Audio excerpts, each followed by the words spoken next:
So the word leadership gets thrown around a lot, and many of us may not be sure what it actually means anymore. John Grinnell is an expert in this area, and he's written a book called Beyond Belief, Awaken Potential, Focus Leadership. And John joins us now. It's great to have you here. Good morning. So how do you define leadership? Well, leadership's the adaptive force of an organization. It's not management. Management's very important to have. You've got to have good management, and you have to have politics in any human organization. But leadership is probably the most important part of an organization because with it, an organization becomes vital. I want to break that down. There's three parts to it. First is leaders have the ability to keep perspective when other people can't. Second part is they have courage when other people don't have courage or don't want to have courage. And the third part, if they have the ability to hold integrity.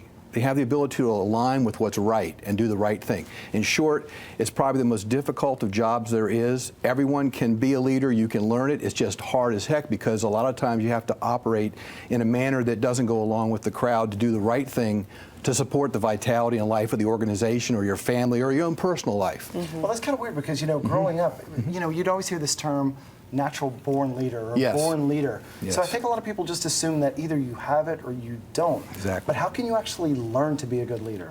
Well, the first thing you have to do is, my view is you have to learn to understand what it is first. A lot of people don't really understand what leadership is, and I've heard that term too, but I know everybody has a leader within.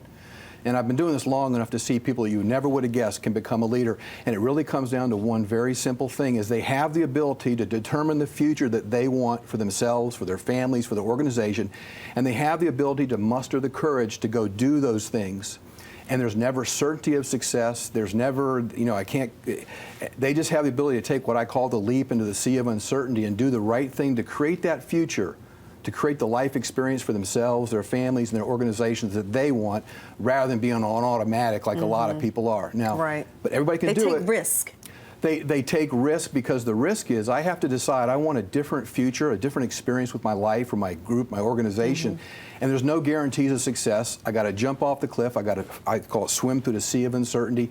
I don't look back. I look forward and I solve problems forward. And that's a rather heroic act, in my opinion. Now, you outlined 7 leadership models in your book. We'll go through a couple of them, hopefully. One of them is the leadership jump model. Well, that's the one I just laid out. That's the ability to take a step, to get to the point. A lot of people try to figure things out to the nth degree, which is important. But at some point, people use that as a rationalization for we don't have enough information. We don't have enough proof yet. We're not certain about it yet.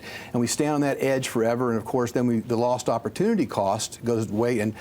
But what leaders do is they get enough of it, and then they take the leap and they learn as they go. They do what Robert Quinn calls build the bridge as they walk on it. One of the most difficult things to do, but leaders have that ability to do that. Let's get in the angel model real quick. Yeah. What is that? Well, it's really not they've been telling me to write a book for years. I've been doing this for quite a while, and I never could write a book because they said do an outline and do a chat. Well, we'll put it on our website then. How about that? Good. Okay, Thank you so much for joining us. The book it. is really interesting. Have a wonderful day.